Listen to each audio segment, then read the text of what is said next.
का पहला chapter start किया था लाइफ प्रोसेस और उसमें न्यूट्रिशन किया था। न्यूट्रिशन के बाद हमने फिर नेक्स्ट स्टार्ट किया था रिस्पिरेटरी सिस्टम या रिस्पिरेशन इन ऑर्गेनिज्म, प्लांट का कर लिया था और एनिमल्स के इंट्रोडक्शन हमने कर लिए थे। ठीक है, अब इसके बाद हम स्टार्ट कर रहे हैं इसमें रिस्पिरेशन इन एनिमल्स, स्पेशली हम बात करेंगे ह्यूमंस के बारे में। ठीक है, तो सबसे पहले बात करते हैं रिस्पिरेशन पे। Respiration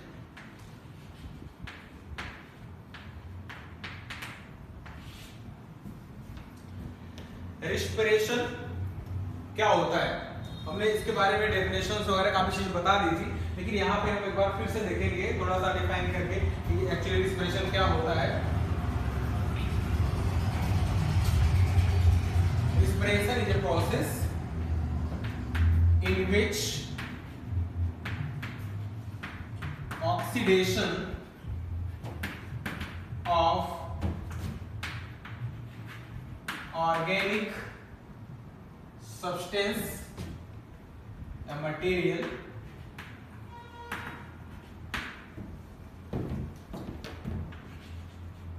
takes place which results in release of energy in the form of ATP। ATP के फॉर्म में ऑर्गेनिक मटेरियल जिसका ऑक्सीडेशन होता है उसके in presence of oxygen, in absence of oxygen, दोनों कंडीशन में हो सकता है और इसके रिजल्ट में क्या होती है, एनर्जी रिलीज होती है एटीपी के फॉर्म में। ठीक है, अब यहाँ पे हम बात करते हैं next stages of respiration. Respiration के क्या क्या स्टेज होते हैं उनके बारे में यहाँ पे देखेंगे। स्टेजेस ऑफ रेस्पिरेशन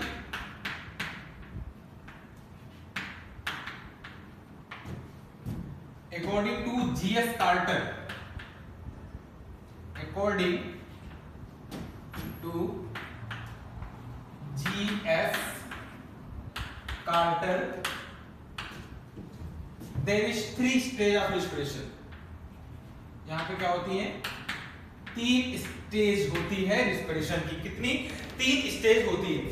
तो सबसे पहले यहाँ पे देखो, पहला है एक्सटर्नल रिस्पिरेशन,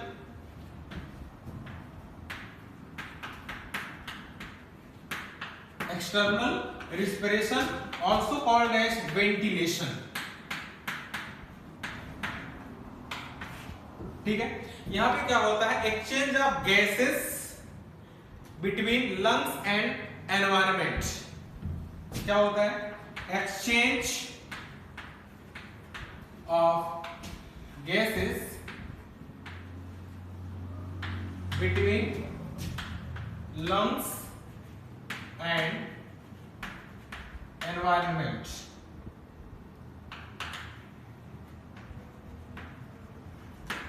ठीक है, यहां पे गैसियस एक्सचेंज कहां होता है, हमारे लंग्स और एक्सटर्नल एनवायरनमेंट के बीच में।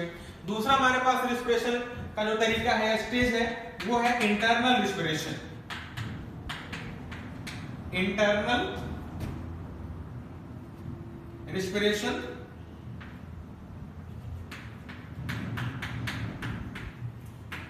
Internal respiration. इंटरनल रिस्पिरेशन का मतलब क्या हुआ, एक पहला स्टेज क्या हुआ कि हमारे लंग्स और एनवायरनमेंट के बीच में जो एक्सचेंज हुआ उसने हमने क्या बोल दिया, एक्सटर्नल रिस्पिरेशन। दूसरा है इंटरनल रिस्पिरेशन।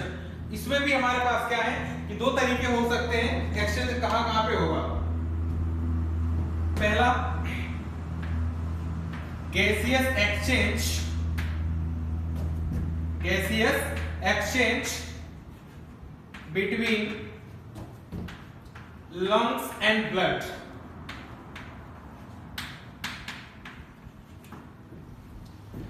दूसरा स्टेज क्या हो सकता है, पहला स्टेज क्या हुआ, गैस का जो एक्सचेंज हुआ किसके किसके बीच में हुआ, यहाँ पे लंग्स और ब्लड के बीच में। और दूसरा जो एक्सचेंज क्या होगा, गैसियस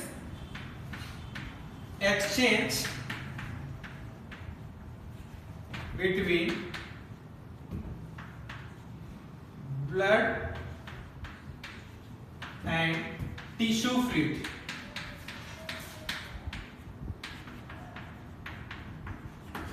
ये तो इस तरीके से फिर थर्ड इसका तीसरा स्टेज क्या है, हमने 3 स्टेज की बात की थी, तो तीसरा स्टेज होता है सेलुलर रिस्पिरेशन। सेलुलर रिस्पिरेशन,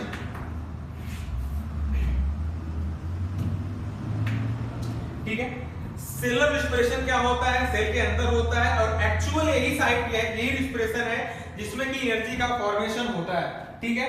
तो यहां पे हम बात करेंगे oxidation of organic food in the cell. ये क्या है, oxidation of organic food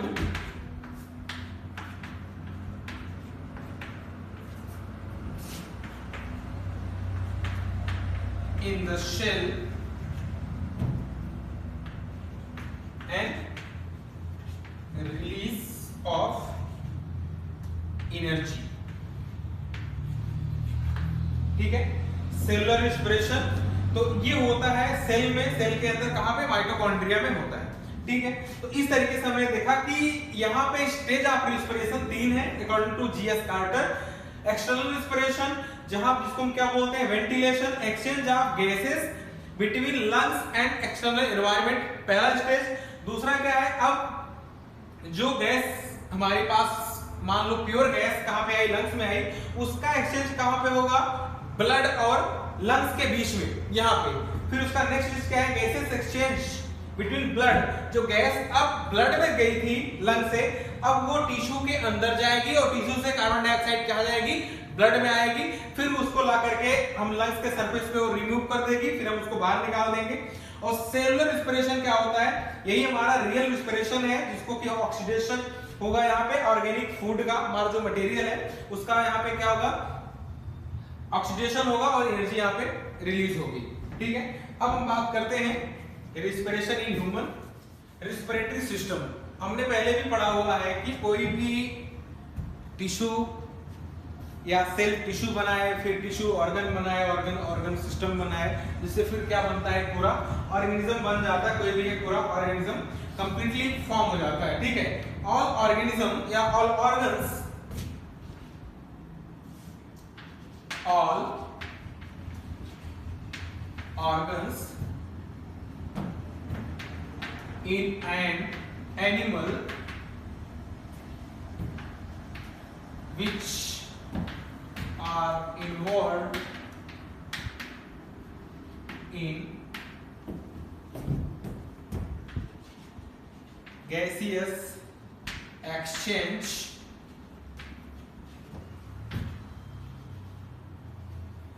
called as respiratory organ,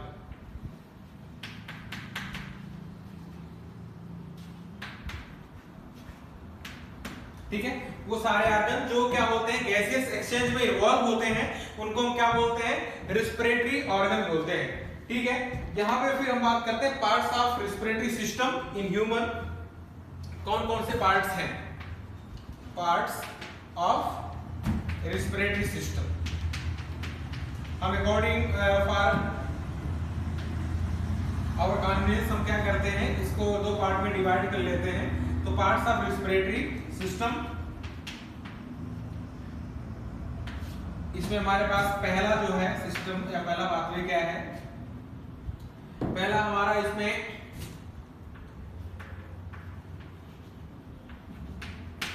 conducting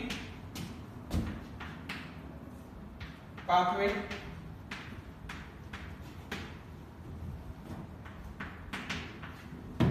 दूसरा है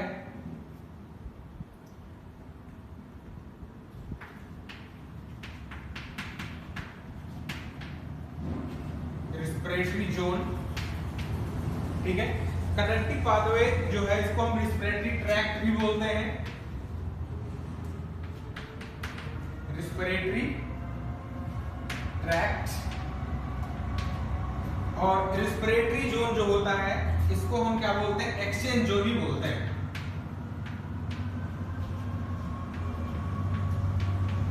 ठीक है, तो दो पाथवे में हमने पूरे रेस्पिरेटरी सिस्टम को क्या कर दिया, अलग अलग डिफाइन कर, अलग अलग उसको दो ग्रुप में बांट दिया।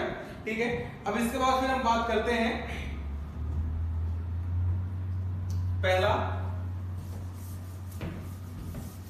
रिस्पिरेटरी ट्रैक्ट या पाथवे, रिस्पिरेटरी ट्रैक्ट या कंडक्टिंग जोन है। ठीक है, the path by which oxygen reaches the pathway by which oxygen reaches up to lungs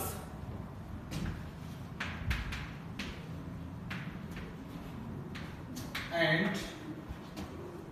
carbon dioxide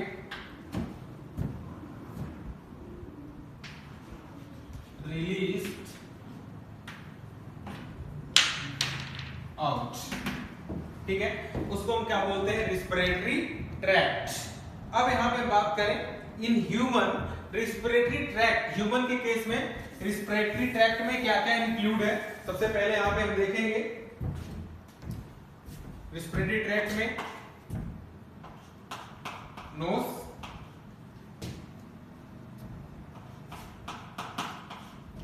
फिर फेरिंक्स,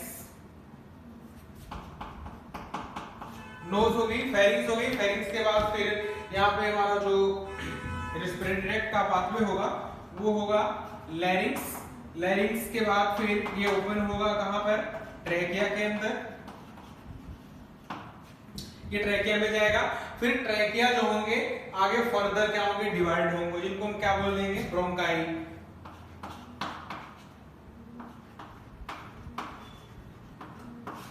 ठीक है, तो इस तरीके से जब pathway by which O2 reaches up to lungs and CO2 release out, मतलब वो प्रोसेस, वो पाथवे होता है जो क्या करता है, बाहर एनवायरनमेंट से हमारे नोज के थ्रू, नोज में जो ओपनिंग्स होती है बाहर की तरफ, उनको हम बोलते हैं एक्सटर्नल नॉस्ट्रिल्स, उससे जो एयर करती है उसको ले जाकर फिर फेरिंग्स में देता है। फेरिंग्स के बाद फिर वो कहां पे जाएगा, लैरिंग्स के पास जाएगा। लैरिंग्स में एक ओपनिंग होती है जिसको हम बोलते हैं एपिग्लॉटिस, उससे एयर ट्रैकिया में एंटर करेगी। फिर ट्रैकिया फर्दर जाने के बाद ये बाइफर्केशन होगा, ये दो पार्ट में डिवाइड हो जाएगा, उनको हम क्या बोलते हैं, ब्रोंकस या ब्रोंकाई। फिर उस फर्दर वो ब्रोंकाई में जाएगा, यहां तक ट्रेवल करने के बाद फिर ये अभी लंग्स में नहीं गया, फिर वो लंग्स में जाएगा, तो उसको हम अभी ट्रैक्ट, उसको हम दूसरे पार्ट में डिस्कशन करेंगे। सबसे पहले देखते हैं नोज क्या है, सबसे पहले देखेंगे knows.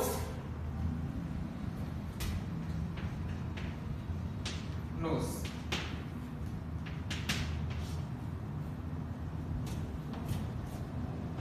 it consists of two external nostrils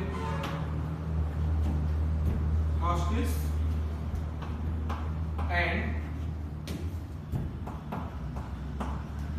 inner portion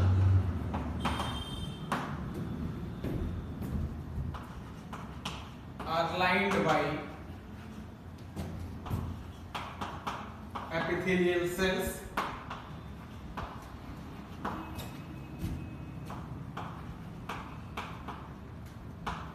mucous cells, and it also have neurosensory cells।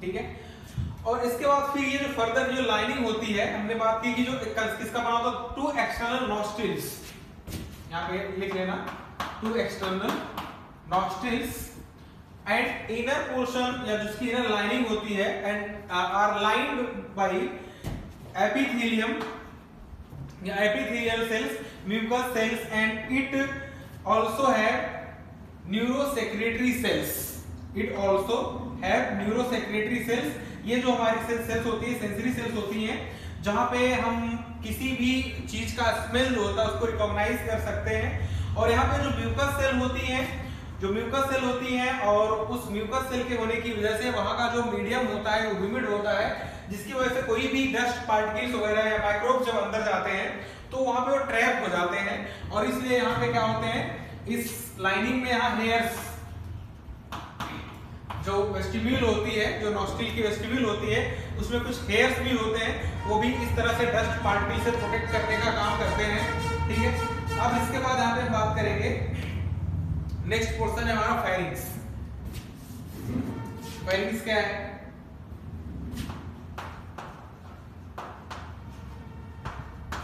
Pharynx, pharynx is a common chamber for food and weight। ये कॉमन चेंबर होता है जहां पे फूड और विंड, हवा दोनों आती है। कहने का मतलब ये हुआ कि फूड भी इसी से होकर के गलट में गुजरता है, और यहीं से विंड भी जो होती है वो यहीं से आगे जाने के बाद फिर वो एपिग्लॉटिस के ओपन होने से कहां से गुजरेगी, फिर लैरिंग से होकर के गुजरेगी। इस तरीके से क्या होता है, फेरिंग्स एक कॉमन पाथवे होता है, कॉमन चेंबर होता है, जहां पे फूड और विंड दोनों आपस में मिलते हैं। ठीक है, तो अब यहां पे हम बात करेंगे कि इसकी ओपनिंग्स कैसे होगी, आगे किस तरह से बढ़ेगा। तो अब नेक्स्ट है हमारा यहां पे लैरिंग्स।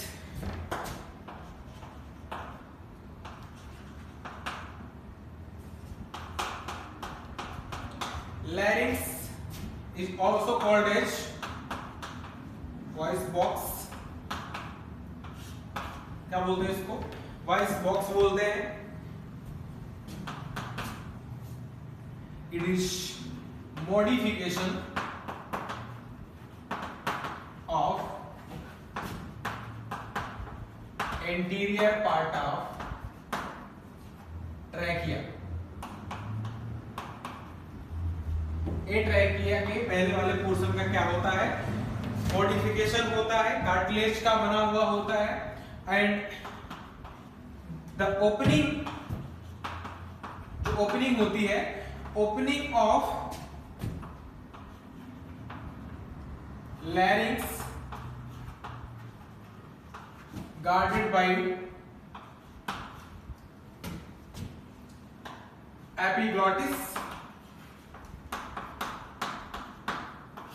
ठीक है, the opening of larynx guarded by epiglottis. Epiglottis क्या होता है, इलास्टिक कार्टिलेज का बना हुआ होता है। ठीक है, तो जब यहां पे अगर हम बात कर रहे हैं कि एक साथ फूड और विंड दोनों अगर एक साथ आते हैं, तो उस टाइम पे क्या होता है कि एयर अगर जब फूड पास कर रहा है, उस टाइम पे क्या होगा, एपिग्लॉटिस लैरिंक्स के ओपनिंग को क्लोज कर लेगा, ताकि कोई फूड पार्टिकल क्या है हमारे रेस्पिरेटरी ट्रैक्ट में ना जा पाए।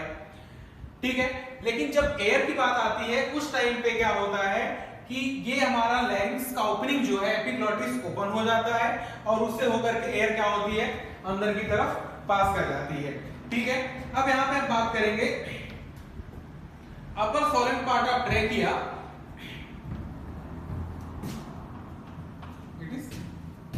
It is upper solid part of trachea। ये हुआ, इसी को हम क्या बोलते हैं, it is upper salient part of trachea, और ये इट फॉर्म्स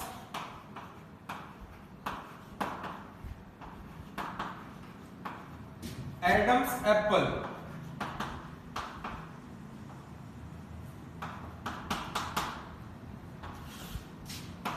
इन मेल्स। ये क्या होता है कि मेल्स के केस में, इन मेल ह्यूमन की बात हम कर रहे हैं, वहां पे काफी सोलन हो जाता है, मोटा हो जाता है इसका जो अपर पार्ट है, ट्रैकिया का ही मॉडिफिकेशन होता है, जिसके हमने पहले बता दिया modification of interior part of the trachea. वही बात है upper salient part of trachea form Adam's apple in, वही बात कर रहे थे यहाँ पे कि एडम्स एप्पल जो आपका लैरिंग्स होता है, इनके साथ मेल में क्या हो जाता है, काफी ज्यादा क्या होता है, सॉलिड हो जाता है, इनलार्ज हो जाता है, और जिसकी वजह से क्या होता है कि यहाँ पे, जिसकी वजह से ये काफी सॉलिड सा दिखाई देता है, प्रोमिनेंट सा दिखाई देता है। और इसके बाद क्या हो जाता है, जिसका यहाँ पे हम क्या बोलते हैं, it is a secondary sexual character in male. ये क्या होता है, मेल का सेकेंडरी सेक्सुअल कैरेक्टर होता है, ठीक है। फीमेल्स में ऐसा नहीं होता है, ठीक है। मेल्स का स्पेसिफिक कैरेक्टर होता है कि ये जो लैरिंग्स होता है काफी सॉलिड सा हो जाता है। और यही बात की हमने कि लैरिंग्स को हम क्या बोलते हैं, वॉइस बॉक्स बोलते हैं, क्योंकि ये क्या करता है, हेल्प्स इन साउंड प्रोडक्शन, ये साउंड प्रोडक्शन में हेल्प करता है, ठीक है। और इट हैव, इसमें क्या होते हैं, it have a pair of vocal card, ठीक है। इसमें क्या होते हैं, एक पेयर होता है वोकल कार्ड, और यही एक्चुअल जो वोकल कार्ड होता है यही हेल्प करता है साउंड को प्रोड्यूस करने में, ठीक है। तो यहाँ पे हमने देखा कि जो हमारा लैरिंग्स होता है, लैरिंग्स क्या होता है, ये मॉडिफिकेशन होता है ट्रैकिया का। ट्रैकिया का अपर पार्ट काफी सॉलिड होकर क्या बना लेता है, लैरिंग्स बनाता है, जिसको हम क्या बोलते हैं, वॉइस बॉक्स बोलते हैं। और दूसरी बात ये मेल के केस में क्या हो जाता है, काफी इनलार्ज हो जाता है, जिसको हम एडम्स एप्पल बोलते हैं, जो कि सेकेंडरी सेक्सुअल कैरेक्टर होता है, ठीक है। और यही उसमें एक पेयर क्या होते हैं, वोकल कॉर्ड्स होते हैं, जिनमें कॉन्ट्रैक्शन की वजह से, वाइब्रेशंस की वजह से क्या होता है, वॉइस का प्रोडक्शन होता है, साउंड का प्रोडक्शन होता है। अब नेक्स्ट है हमारा trachea.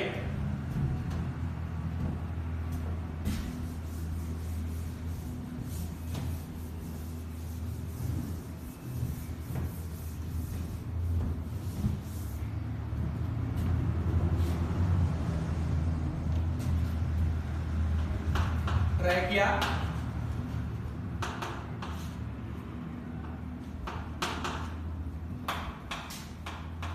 it is long narrow tube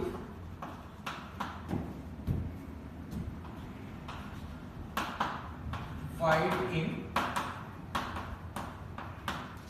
color। ये क्या होती है, it is a long narrow tube white in color। Colour क्या होता है, लगभग इसका white होता है, ठीक है। it extends through neck, ठीक है।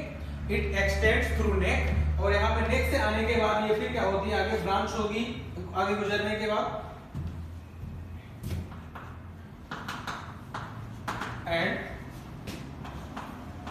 further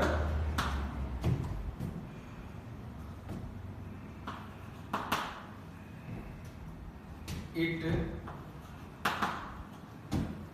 give rise ब्रांचिंग, आगे फिर ये क्या करेगी, ब्रांचिंग देगी, further it give rise branching. इसको हम क्या बोलेंगे, जब हमारा ट्रैकिया जो होगा वो फर्स्ट टाइम क्या होगा, फर्स्ट जब पहला हमारा ट्रैकिया जैसे आया, फिर वो गुजरा और दो पार्ट में डिवाइड हुआ, तो उस पार्ट उसको हम क्या बोलते हैं, प्राइमरी ब्रोंकस ब्रांचिंग। और इस ब्रांचिंग को हम बोलते हैं, these branchings are called as primary bronchus. हम क्या बोलते हैं, प्राइमरी ब्रोंकस। फिर प्राइमरी ब्रोंकस डिवाइड होंगे tertiary bronchus, tertiary bronchus divide होंगे फर्दर टर्मिनल ब्रैंक्यूल्स में डिवाइड होंगे, फिर वो फर्दर जाकर के क्या होंगे, ब्रैंक्यूल्स, और उनसे फाइनल ब्रैंक्यूल्स कैपिलरीज में जाके डिवाइड होंगे, और फिर वो जाके एल्वेलाई में खुलेंगे। वो सब चीजें हम फर्दर यहाँ पे देखेंगे क्या क्या पार्ट्स है इसमें। अब यहाँ पे बात कर दूसरी, the wall of trachea supported by C shaped cartilaginous ring.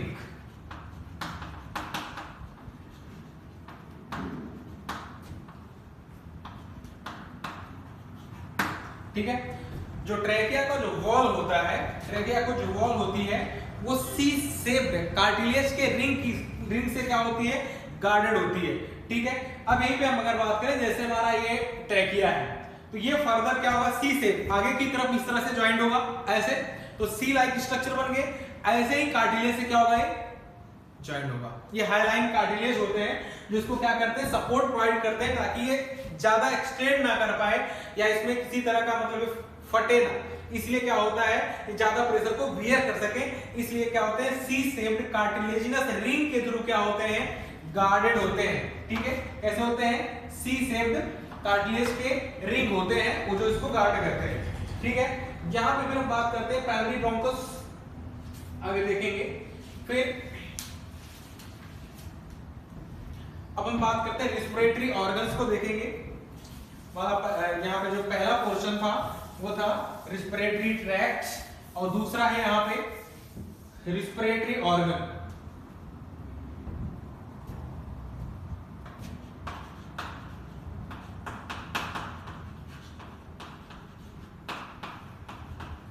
Respiratory organ, in case of human, हमने बहुत से अलग अलग ऑर्गन से बताया था कि कौन कौन से रिस्पिरेटरी ऑर्गन होते हैं, लेकिन यहाँ पर ह्यूमन की बात कर रहे हैं तो ह्यूमन के जो रिस्पिरेटरी ऑर्गन है उनके बारे में क्या है, ये वन या अ पेयर ऑफ लंग्स, एक जोड़ी क्या होते हैं, लंग्स होते हैं। ठीक है, और कहां पे होते हैं, हमारे पोजीशन की हम बात करें तो पोजीशन के अकॉर्डिंग ये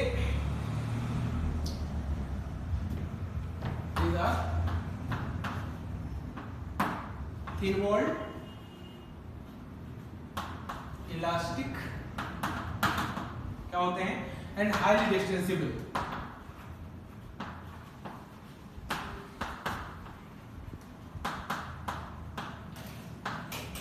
कैसे होते हैं, a pair of lungs, thin walled elastic and highly क्या होते हैं, डिस्टेंसिबल, बहुत ज्यादा क्या कर सकते हैं, डिस्टेंस हो सकते हैं।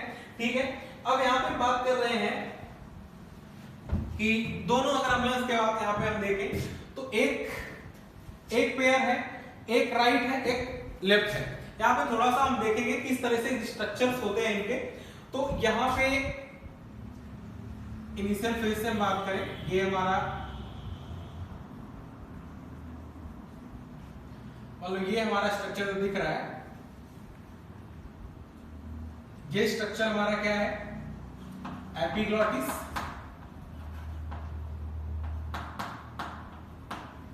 और ये क्या है,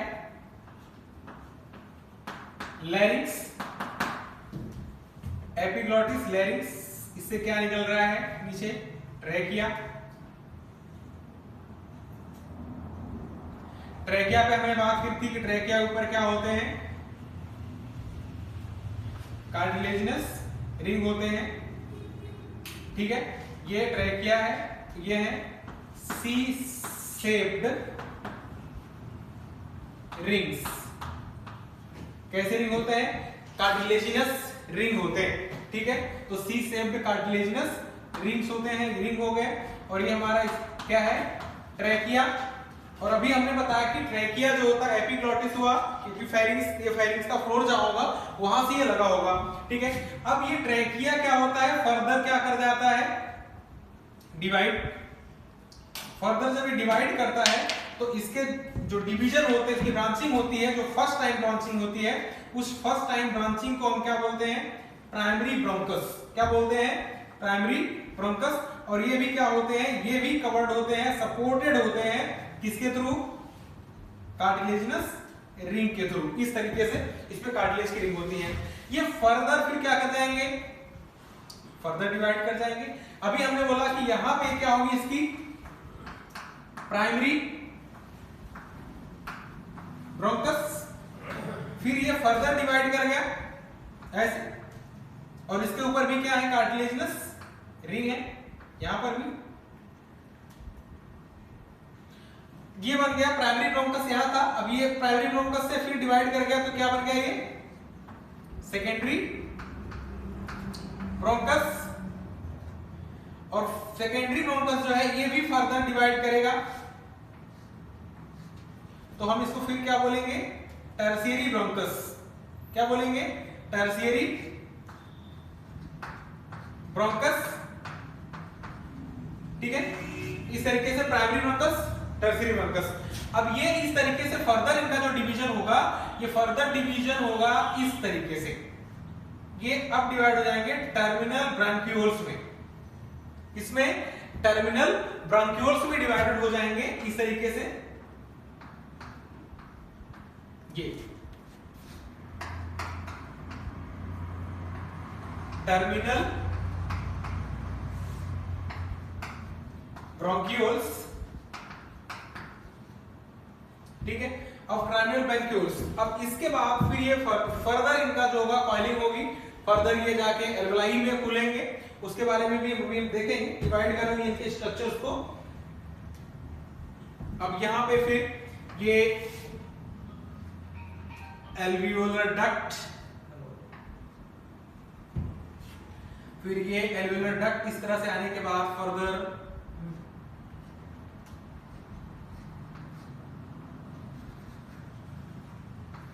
यहां से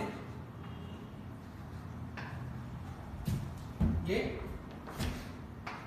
एल्वियोलर डक्ट और एल्वियोलर सैक्स, यहां पे हमारे ये एल्वियोलर सैक हो गए। इसके बाद फिर ये है एट्रिया, यहां से उसका डिवीजन होता है, इसको बोलते हैं एट्रिया। और इसके अंदर फिर हम अगर जाएंगे अंदर की तरफ देखेंगे तो इसमें क्या होते हैं बहुत से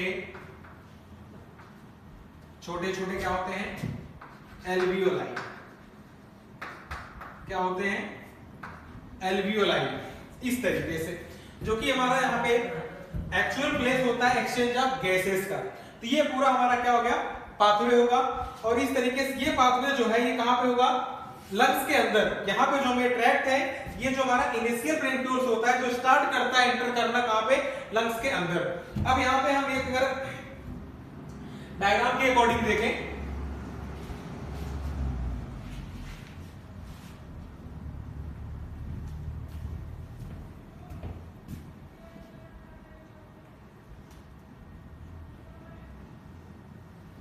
ये है हमारा ट्रैकिया,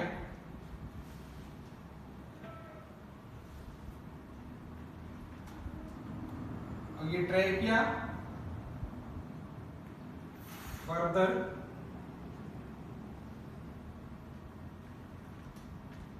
डिवाइड कर रहा है दो पार्ट।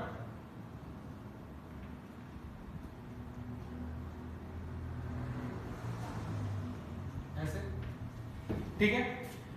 ट्रैकिया डिवाइड किया प्राइमरी ब्रोंकस में, ये हमारे हो गए प्राइमरी ब्रोंकस। फिर यहाँ पे हम तो ना भी दिखाएं। अब इस तरीके से यहाँ पे हम देखें कि ये हमारे लंग्स किस तरीके से यहाँ पे अरेंज है।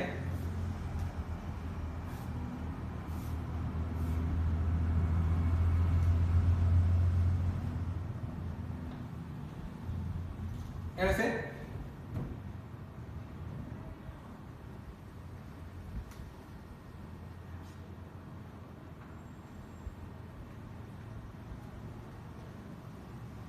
ये, तो यहाँ पे हमारा लंग्स का मैं बात की, ये हमारा ट्रैकिया है, ये हमारे दोनों लंग्स हैं।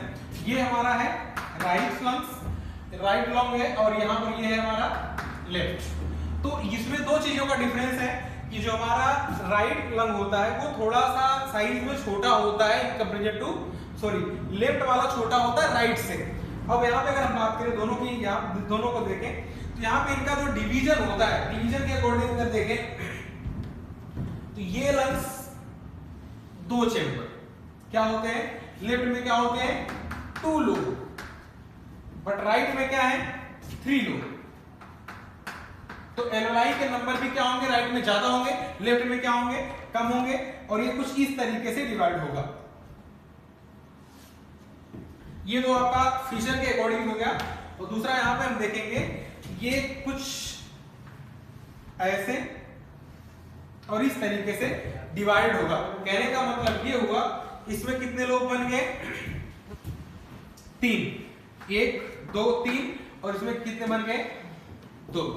ठीक है, तो ये हमारे क्या हो गए, राइट और लेफ्ट लंग। जो लेफ्ट है वो क्या है, 2 पार्ट में डिवाइड है, 2 लोग का है, और राइट जो होता है वो 3 लोग होता है। इसके बाद फिर यहाँ पे हम बात करें, देखें कि इसमें अगर हम देखें तो ये जो डिवीजन होता है, ये जो सेप्टम होता है, इसको हम बोलते हैं ऑब्लिक फिशर। Oblique Fisher. और इसमें क्या होता है, एक ऑब्लिक फिशर और दूसरा क्या होता है, हॉरिजॉन्टल फिशर।